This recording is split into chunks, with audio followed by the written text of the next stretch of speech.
നമ്മൾ ശരിക്കും പറഞ്ഞാൽ ഇവിടെ ഓരോ കൗണ്ടറുകൾ അല്ലെങ്കിൽ തമാശകൾ പറയുമ്പോഴേ നമ്മൾ പറയും ഇത് പഴയതാണ്, ഇത് 2000-ലെയാണ്. ശരിക്കും ഇതിനൊരു ഒറിജിൻ ഉണ്ടാവില്ലേ? അതെ. അല്ലെങ്കിൽ ഈ കോമഡി എങ്ങനെ വന്നു, അല്ലെങ്കിൽ കൗണ്ടേഴ്സ് എങ്ങനെ വന്നു, മിമിക്രിയുടെ ഒരു ഒറിജിൻ, അങ്ങനെ ഒരുപാട് കാര്യങ്ങള് ഞാൻ എന്നെ പോലത്തെ കുഞ്ഞു കുഞ്ഞു ആൾക്കാർക്ക് ഡൗട്ട് ഉള്ളൊരു സംഭവമാണേ. പ്രായം കൊണ്ടല്ല നാദിക്ക, ഈ മിമിക്രിയുടെ ഒരു ഹിസ്റ്ററി ഉണ്ടാവും. അതിൽ ശരിക്കും നാദിക്കാണോ ഉണ്ടാവുക അതോ പ്രസാദേട്ടനാണോ തുടക്കം ഇട്ട്, അതൊക്കെ ഒരു കൺഫ്യൂഷൻ ആയിട്ടുള്ള ഒരു കാര്യമാണ്. അപ്പൊ അതൊരു റിസർച്ച് നടത്തി ഞങ്ങളുടെ കയ്യില് ഹിസ്റ്ററി ഓഫ് മിമിക്രി എന്ന് പറഞ്ഞൊരു കിടിലം വീഡിയോ ഉണ്ട്. അത് നമ്മുടെ പ്രേക്ഷകർക്കും നമ്മളെ പോലത്തെ ആൾക്കാർക്കും ഒക്കെ ഒന്ന് മനസ്സിലാക്കാൻ വേണ്ടി നമുക്കതൊന്ന് കണ്ടാലോ? ഓണത്തിന് comedy masters Onam mega charge ഈവന്റിൽ നമ്മൾ പ്രസന്റ് ചെയ്യുന്നു ഹിസ്റ്ററി ഓഫ് മിമിക്രി.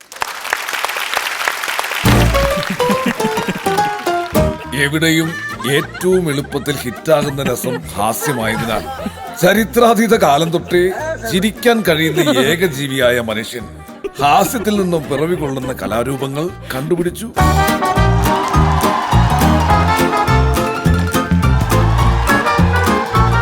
ബുദ്ധിജീവികൾ പണ്ടേക്ക് പണ്ടേ ഇത്തിരി കൂടുതലായ മലയാളക്കരയിൽ ആ ഹാസ്യം ആക്ഷേപഹാസ്യമായി.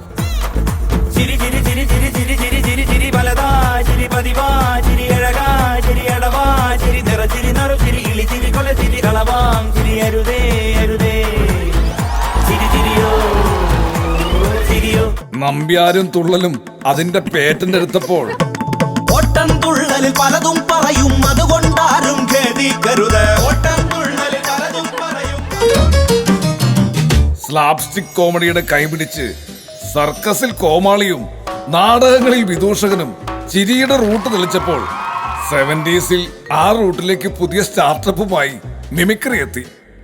സാക്ഷാൽ ഗാനഗന്ധർവന്റെ ഗാനമേളക്കിടയിലും KPSCയുടെ നാടകത്തിന്റെ മുന്നിലും ഒറ്റ ഇരട്ട പട്ടാളങ്ങളായി കോമഡിയുടെ റൂട്ട് മാർച്ച് നടത്തിയവർ പിൽക്കാലത്ത് മറ്റു മേഖലകളിൽ അതിപ്രശസ്തരായി.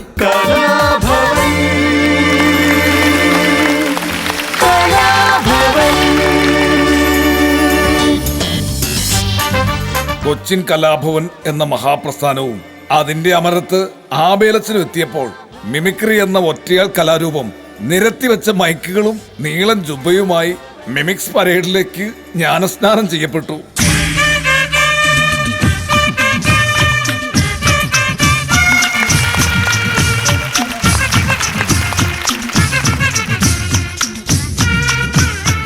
പുട്ടിന് പീരസമവാക്യത്തിൽ മറ്റ് പരിപാടികൾക്കിടയിൽ ജാമായി മാത്രം അവതരിപ്പിക്കപ്പെട്ടിരുന്ന മിമിക്രിക്ക് അങ്ങനെ 70s അവസാനത്തിലും 80s തുടക്കത്തിലും കേരളത്തിലുടനീളം റെഡ് കാർപ്പറ്റ് സ്പേസ് ലഭിക്കാൻ തുടങ്ങി. പിന്നീടുണ്ടായത് വേദികളിൽ പില്ലറുകളായിരുന്ന മിമിക്രി താരങ്ങൾ മലയാള സിനിമയുടെ പില്ലറുകളാകുന്ന റവല്യൂഷൻ. ഞങ്ങള് ദുബായിൽ നടത്തിയൊരു പ്രോഗ്രാമിന്റെ കാസറ്റ് കണ്ടിട്ടാണ് പത്മനാഭൻ സാർ ആദ്യമായിട്ട് എന്നെ സിനിമയിലേക്ക് വിളിക്കുന്നത്. 90കളുടെ പകുതിയായപ്പോഴേക്കും 100ഓളമായി കേരളത്തിലെ മിമിക്രി ട്രൂപ്പുകളുടെ ബെഞ്ച് സ്ട്രെങ്ത്.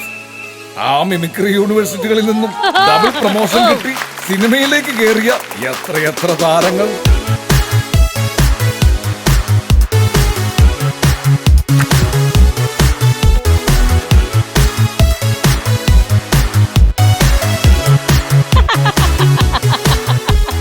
സ്കൂൾ കലോത്സവങ്ങളിലെ ഈ ഗ്ലാമർ ഐറ്റം പിന്നീട് സാമൂഹിക വിമർശനങ്ങളുടെ കുറിക്കുകൊള്ളുന്ന പാരഡികൾ ഒരുക്കി ഓഡിയോ കാസറ്റുകളിലൂടെ മലയാളികളുടെ ഹൃദയത്തിൽ ചിരിയുടെ എവർഗ്രീൻ കലയായി.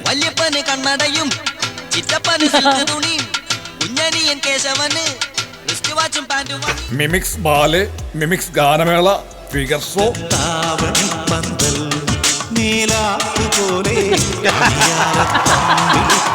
തുടങ്ങി മിമിക്രി ലാബിൽ സക്സസ് ആയ വെറൈറ്റി എക്സ്പെരിമെന്റുകൾ. ലോകത്തിൽ മിമിക്രിക്കാർക്ക് മാത്രമായി അസോസിയേഷൻ ഉള്ള ഇന്ത്യൻ മിമിക്രിയുടെ ഏക ആസ്ഥാനമായ നമ്മുടെ കൊച്ചു കേരളത്തിൽ ലേറ്റസ്റ്റ് സെൻസേഷനായ സ്റ്റാൻഡപ്പ് ഷോകൾ ജെൻസി കിഡ്സിന്റെ വരെ കയ്യടി നേടുന്നു. LED വാളുകൾ മുതൽ ഇലക്ട്രിഫൈയിങ് ആംബിയൻസുകൾ വരെ, സ്പോട്ട് ലൈറ്റുകൾ മുതൽ സ്പോട്ട് ഡബിംഗ് വരെ ന്യൂജൻ മിമിക്രിക്കാർ പുത്തൻ ടെംപ്ലേറ്റുകൾ പണിത് മുന്നോട്ട് കുതിക്കുന്നു. എന്റർടൈൻമെന്റ് എക്സ്ട്രീമിൽ ഇനിയും തുടരുക തന്നെ ചെയ്യും ഈ കലാരൂപം. ആദ്യമായി നമ്മൾ ഈ ഭൂമിയിൽ കാണുന്ന സ്വന്തം അച്ഛനെയും അമ്മയെയും അനുകരിക്കാൻ ശ്രമിക്കുന്ന ഒരു കുഞ്ഞ് നമ്മളിൽ ഉള്ളിടത്തോളം കാലം അമ്മ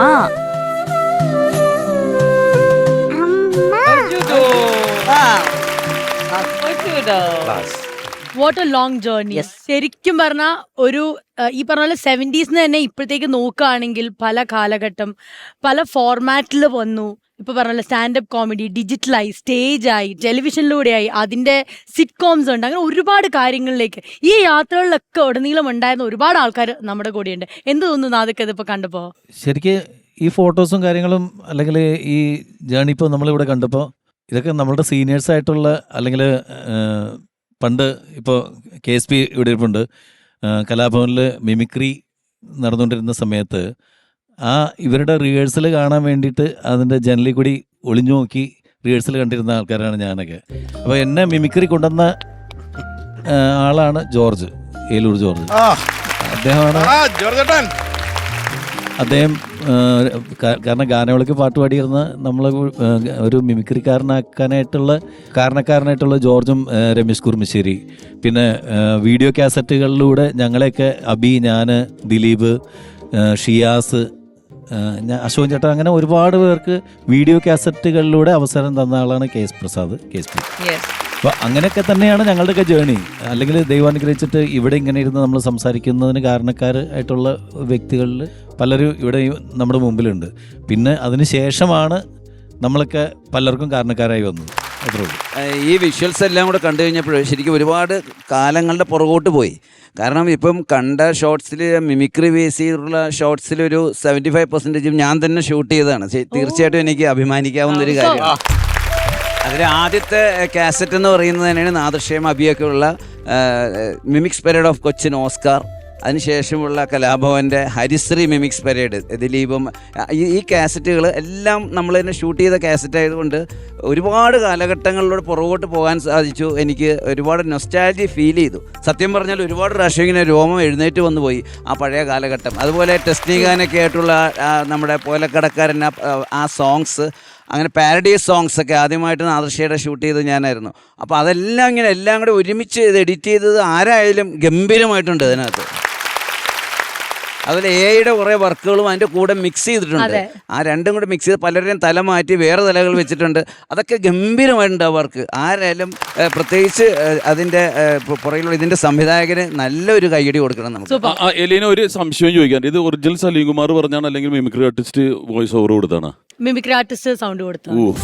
അത് ഞാൻ പറഞ്ഞില്ലേ, എനിക്ക് കാരണം ഗംഭീരമുണ്ട്. ആ ആർട്ടിസ്റ്റിന്റെ പേര് കൂടി പറഞ്ഞാൽ റെജി രാമപുരം. റെജിയാണ് ഏറ്റവും നന്നായിട്ട് സലീമിന്റെ വോയിസ് എടുക്കുന്ന ഒരു വ്യക്തി.